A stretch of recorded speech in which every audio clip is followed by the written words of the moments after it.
Hey everyone, you have a treat today. Not one or two, not even three Rubik's Cubes, but four. And we'll go through each one. Here we have it, my collection.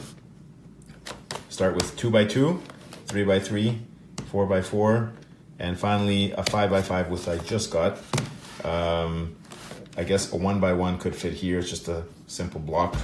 That would be funny. Can't really solve it, but it would complete the set. Anyways, and I'm sure they keep going on and on, but I'll explain to you, a little bit about each of them. So first, of course, my original 3x3, original Rubik's Cube. And I'm sure this is the most popular cube in the set. And for those of us who have one, anyone who's interested in getting these, solving it essentially starts off with one face, which usually completes the edges. And then the next step is to complete the corners, 1, 2, 3, 4 here. I mean, that's for non-speed cubers and people who actually follow algorithms and can't jump steps. And then finally, you end up with the final face here. And usually you try to complete the cross, then the entire face, and then you try to get the corners oriented in the proper way, and finally the edges. So that's typically the way an amateur like myself follows the rules to solve a 3x3.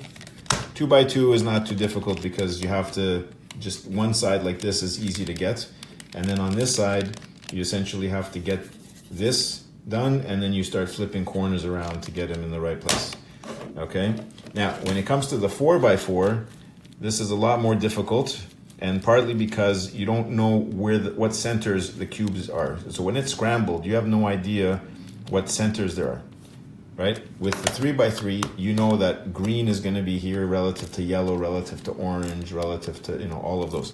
Here, you have nothing to go by except you have to figure it out based on the corners. If you look at the corners, you'll notice that there's red, green, and yellow. So you have to eventually try to get a orange or whatever, red here, green here, and yellow here, so that they're relative to each other, matching this.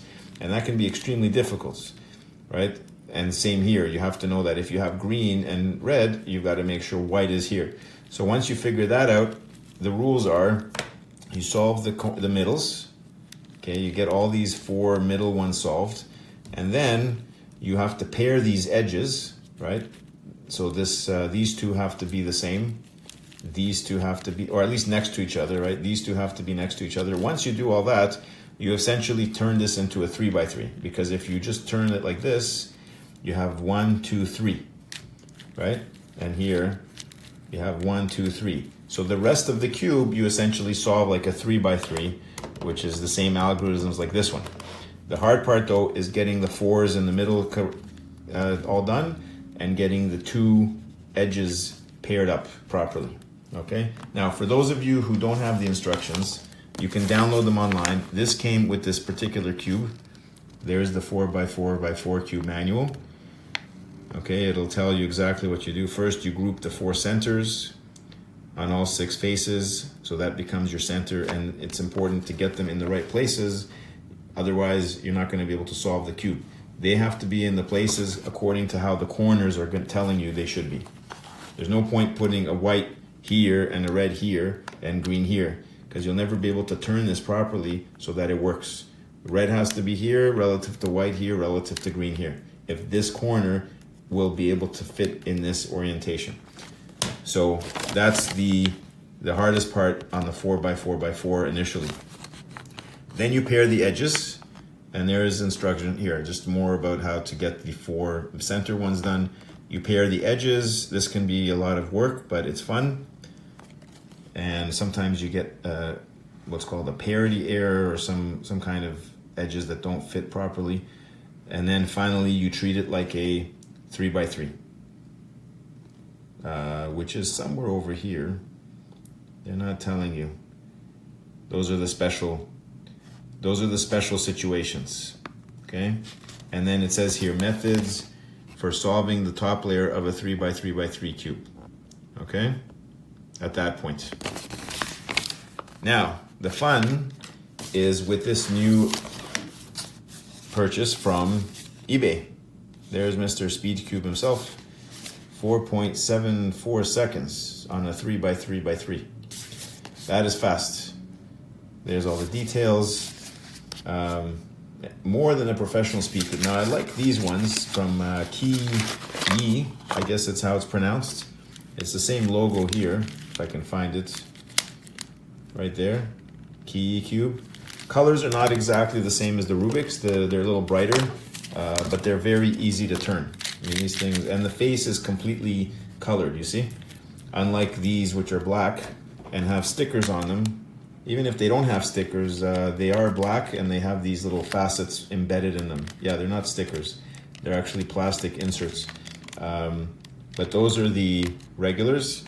And then these Key Cube, or Key Cubes, they go all the way to the edge. There's no black anywhere. And so anyway, here's the 5x5x5. And it came damaged, unfortunately, but I did get some money back from the vendor. You see the corner here, just slightly banged in. The plastic got a little bit warped, but we resolved it. No harm, no foul. And I'll show you the algorithm. So it came with this little cheat sheet as well, just in case you're wondering. There's the 5x5x5 manual. Same sort of thing. How do you solve it? Well, you do the same thing. Essentially, is you have to get the 9 in the middle solved for each face. The easier part with this, though, is that you know what the color is of that face, because the center is always the center. It doesn't move. So here, the center is red. The center here is white. The center here is green.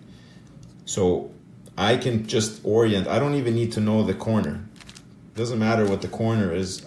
I don't need to know the colors and how the colors of this cube orient to each other, because the centers will never be in any other position relative to the others. So you can easily just follow the algorithm, and the first thing you do is here, get that cross set up. You see, you end up with the cross here at the end, right there. You get all of the 9 pieces set up, first the cross, and then you continue and try to get the corner done so that you end up with the full face right over here, completed. Once you've done that, you have to group the edges. And this takes a lot of time. So just as you did with the 4x4x4, you need to get these next to each other. You need to get these 2 next to each other, and so on, so that you can treat it like a 3x3, right? Because essentially when you group the edges, you're turning these 2 into an equivalent of one of these. And then you can solve it like a 3x3x3. So the hard part here is that you've got to not only group 2, but you've got to get 3 of them next to each other. And the algorithms for that are over here. That's the first one, to allow you to move 2 pieces to each other and next to each other, and this is the algorithm to move the 3rd piece over. So then you end up with all 3 next to each other. And then finally, if you get one that where the edges are next to each other but they're kind of flipped, right? They're not exactly on track, you can follow this big long one here, and algorithm 7 will get you straightened out. And then finally, at that point, you have the middles basically set. You have the edges set, and you can go ahead and just solve this as if it was a 3x3x3, because you just treat the outer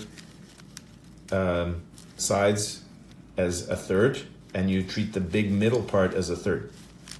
You know, you can do, for example, I can flip this around just like you would another Rubik's Cube, right? Just like that. And now I've got the checker pattern, as if it was this one, right? Same idea. And here's the checkerboard, right? That's the checkerboard. You can do the same with this one. You just treat the outer ones as if they're 1/3, 1/3, and 1/3. Okay? So it's the same idea. But basically, that's how you do it with this cube. And essentially, once you get to that point, you know, here, let's bring them all back together and you'll see.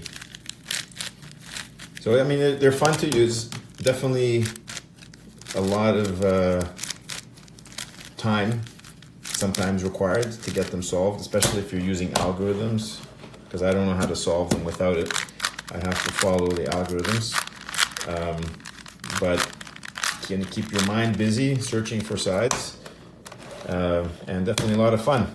So there you have it, my cube collection. I'm not sure if I'm gonna get even more. I think this is it for now. I'm sure they go up in, you know, 6 by 6 by 6, 7 by 7. It gets insane at some point. Maybe I'll try other puzzles, but hope you enjoyed this video. Have fun cubing, and bye for now.